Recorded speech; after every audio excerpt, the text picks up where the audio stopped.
masuk di pekan ketiga Ramadan ini ada hal yang penting untuk kita hayati, kita renungkan, bahwa luar biasanya Al-Quran mukjizat, kita tahu itu luar biasa, tapi ada angle yang oleh para ulama menjadi highlight yang kemudian membuat kita terbelalak, wow, seperti itu luar biasanya Al-Quran. Ulama menjelaskan bahwa apapun, ketika Al-Quran hadir terhadap apapun, siapapun, maka hal yang kemudian dihadiri oleh Al-Quran, ditempeli oleh Al-Quran, dia menjadi mulia. Coba kita lihat, ulama sudah menjelaskan bahwa semua malaikat itu mulia, kan? Sifat mulia malaikat diungkap oleh firman Allah Subhanahu wa taala dan ungkapan la ya'sunallah ma amarahum wa yaf'aluna ma yu'marun. Tidak ada maksiat. Semua isinya taat. Tapi di antara semua malaikat yang mulia ini ada malaikat yang paling mulia. Ulama menyebutnya Jibril alaihissalam. Kenapa? Dijelaskan bahwa beliau pembawa wahyu, Al-Quran ada menjadi tugas beliau untuk diturunkan dari Allah melalui baginda Rasulullah, sehingga Jibril diungkapkan oleh para ulama menjadi paling mulia karena Al-Quran yang dibawa oleh malaikat Jibril. Kemudian penerimanya, yaitu baginda Rasulullah Muhammad SAW. Nabi dan Rasul semuanya mulia. Tapi ulama menjelaskan Nabi Rasul yang paling mulia, bahkan beliau disifati menjadi asyraful khalqi, manusia yang paling mulia. Kenapa?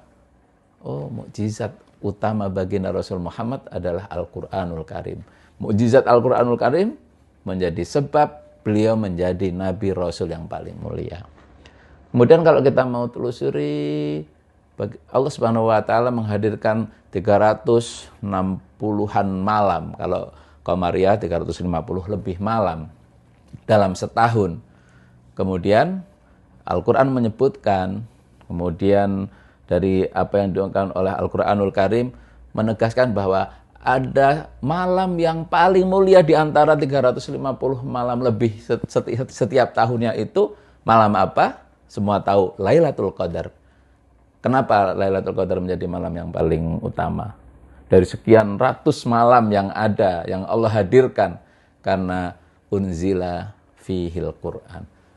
Inna anzalnahu fi Lailatul Qadar. Karena Allah turunkan di malam itu Al-Quran. Inna anzalnahu fi Lailatul Qadar. Dan kemudian dia menjadi Lailatul Qadri khairun min alfi syahr. Dan salah satu yang dipesankan oleh baginda Rasul, dan ini menurut saya juga sangat memotivasi kita untuk tidak surut padam, bersemangat interaksi dengan Al-Quran, khususnya membacanya. Dan ingat, kita tuh banyak loh yang nggak paham bahasa Arab, sehingga ya nggak paham juga isi Al-Quran itu apa. Nggak usah berkecil hati. Kan hadis yang ingin saya ungkapkan menegaskan bahwa jangankan Anda faham kemudian mengamalkan Al-Quran, nggak faham kemudian mau baca Al-Quran pun ada pahalanya. Kita perhatikan hadis baginda Rasul, alladzi yaqra'ul Qur'an falahu fi kulli harfin hasanah wal hasanatu bi asyri amsalihha. Nah, perhatikan sabda baginda, la aqulu alif lam mim harfun walakin al alifu harfun wal lamu harfun wal mimu harfun. Orang yang mau baca Al-Quran, maka pada setiap hurufnya ada satu kebaikan. Dan setiap satu kebaikan dilipat gandakan menjadi 10. Berarti 10 pahala dalam satu huruf loh. Ini dalam satu huruf. Ditekankan oleh baginda Rasul. Saya katakan alif lam mim itu bukan satu huruf. Al-alif, satu alif itu satu huruf, berarti satu kebaikan kali 10. Lam itu satu huruf, berarti sudah 20 tuh, 1 kali 10 udah 2. Mim, kata baginda Rasul, itu satu huruf juga. Jadi cuma baca alif lam mim 3 huruf, kali 3 udah 30 kebaikan. Baca di tafsir ulama, apa makna alif lam mim? Kan Allahu a'lam bimuradihi. Orang Arab orang Arab, bahkan ahli tafsir, ketika membaca alif lam mim, apa maknanya? Mereka nggak tahu artinya. Hanya Allah yang tahu apa arti alif lam mim.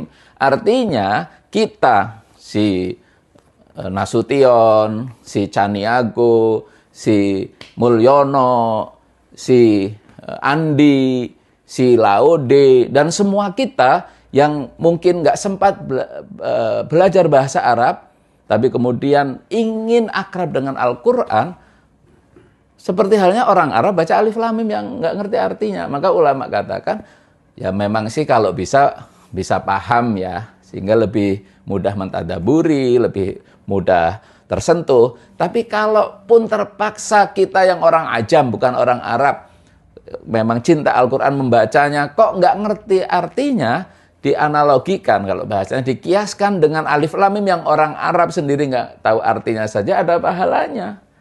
Artinya, cukuplah membaca Al-Quran, kesadaran untuk bisa membaca Al-Quran, itu pahalanya disiapkan oleh Allah berdasarkan keterangan baginda Rasul itu sangat luar biasa. Problemnya kok di antara kita masih banyak yang malas baca Al-Quran. Kenapa kira-kira? Ya mungkin seperti yang disinyalir oleh Bang Haji ya. Kenapa yang enak-enak itu yang dilarang, sementara yang bagus-bagus menjadi berat. Dan itu ternyata sabda baginda Rasul, huffatil jannatu bil makarih. Huffatil jannatu bil makarih, terjemahan bebasnya kenapa yang enak-enak itu yang dilarang. Tapi terjemahan bebas ya. Lengkapnya, jalan menuju surga itu diliputi dengan hal-hal yang kita nggak suka. Sementara wa huffatin naru bil maladzat. Sementara jalan menuju neraka dilingkupi suasana yang menggiurkan, menggembirakan. Maka wajar ketika Quran mudah, menyehatkan, menenangkan, tapi masih banyak juga pahalanya. Tadi sudah diungkapkan bagi Rasul, besar banget pahala baca Al-Quran. Itu masih saja banyak yang kesusahan. Nah, maka dengan kesadaran ini, bismillah, momentum Ramadan. Siapapun kita, ayo saling menguatkan untuk lebih cinta, lebih dekat dengan Al-Quranul Karim. Penutup, bagi pemirsa Hikmah Daily yang keluarganya masih belum bisa baca Al-Quran, momen Ramadan ini ayo mulai belajar. Untuk kita yang mengajari, untuk keluarga kita yang belum bisa baca Al-Quran, berarti yang diajari, khairukum man ta'allamal Qur'an wa 'allamahu. Sebaik-baik kalian adalah yang mau belajar Al-Quran dan mengajarkannya. Dan saya kira paling tepat momentum Ramadan ini untuk keluarga, orang-orang dekat kita, menjadi orang-orang yang saling menguatkan, memotivasi, menyadarkan bahwa Al-Quran kita harus terus kita dekap. Mudah-mudahan Allah jaga kita semuanya. Assalamualaikum warahmatullahi wabarakatuh.